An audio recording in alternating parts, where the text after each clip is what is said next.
Okay, Jeff Grubb, GamesBeat. Going to show you how to install Fallout 4 mods. Um, let's get into it. First things you need to know is that this is going to change eventually, but this method should always work. The reason it's going to change is eventually Bethesda will release the modding tools for its game. Once that happens, it should enable Steam Workshop, and then anyone should be able to go to Steam, find their Fallout 4 page, and install mods from there just by subscribing. That's not going to happen until early next year, I think. So for now, this is the best way to do it, and it involves going to nexusmods.com/Fallout 4. That's going to be the most reliable place. It's where most people get their mods from. It's where we can find things that should work and also shouldn't harm your system. That said, always use your own discretion. Don't download anything that you feel is shady, because I'm not going to take any responsibility for it. So let's get started. nexusmods.com/Fallout 4. From there, you should see this page. They have some news and stuff. But just go to Files and start with Top Files. I think that's always the best place to go for anyone starting out installing mods. From here, you could see the top 25 in the past 2 weeks, which is about as long as Fallout 4 has been out, or so. Yeah, 13 days. So from here, you can find something that looks good to you, new dialogue, full dialogue interface, things like that, things that are popular. Let's just go with something simple: lowered weapons. Click on that.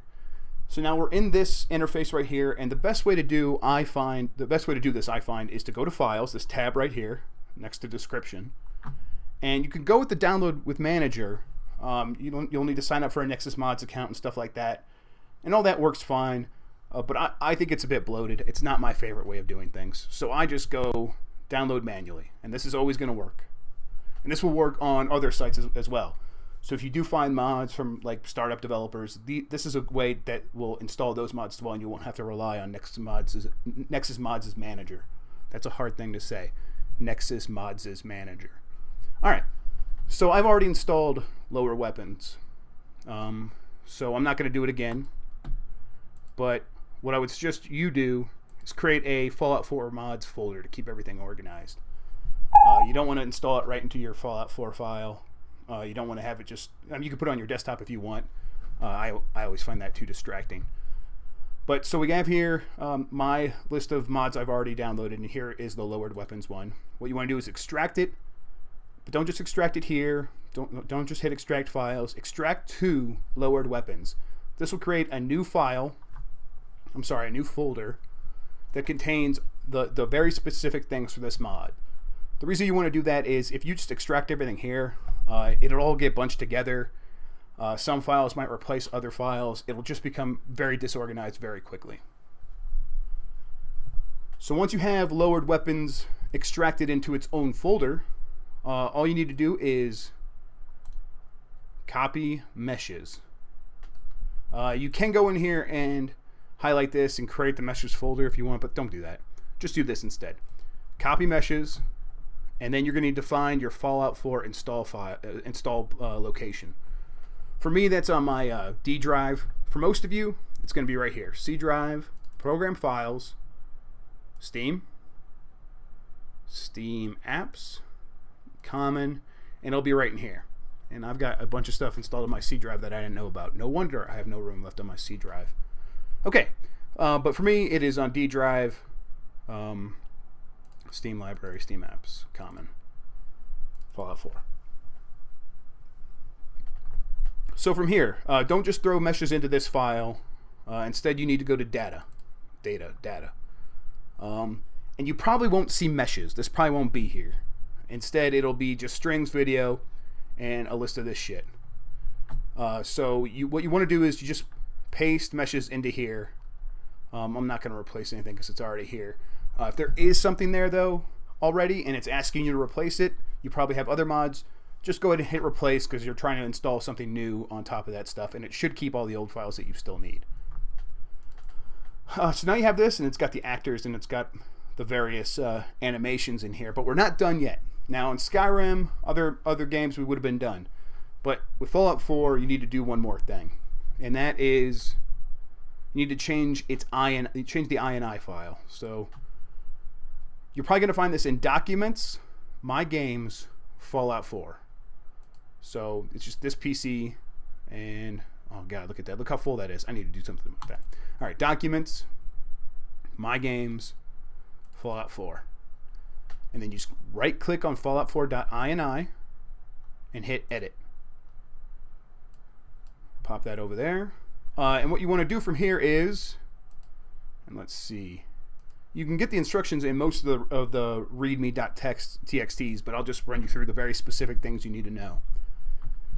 So you right click to edit the fallout4.ini, and then what you need to find is this right here, in this over here. So just hit Control F and just type in S, resource, data, dirs, final equals strings. That's right there. And all you need to do right here is comma meshes backslash. All right. And now this will basically prompt the game to check that meshes file folder for new animations. Just hit save. Close out of that. And now let's boot up the game.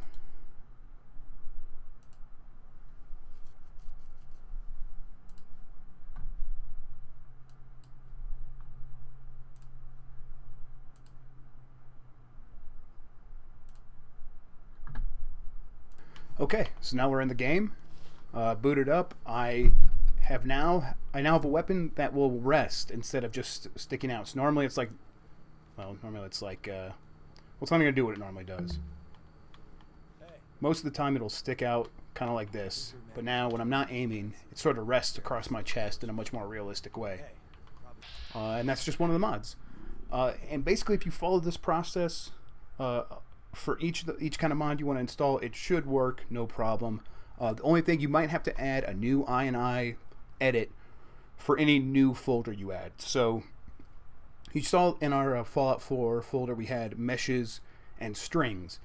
If for a different mod you need to create a new one, let's say sounds, just for example, you'll have to go into the INI file and add a comma, space, sounds, backslash, and then save that edit so that Fallout 4 knows to check that folder as well. That's the big change. As long as you do that, anything you add now to the data file inside the Fallout 4 save folder should work, just like this one does. So yeah, thanks for watching. I appreciate it. I will catch you next time. If you have any questions, let us know on gamesbeat.com or YouTube here in our comments, and we'll help you out. Thanks for watching, guys. Catch you next time. Bye.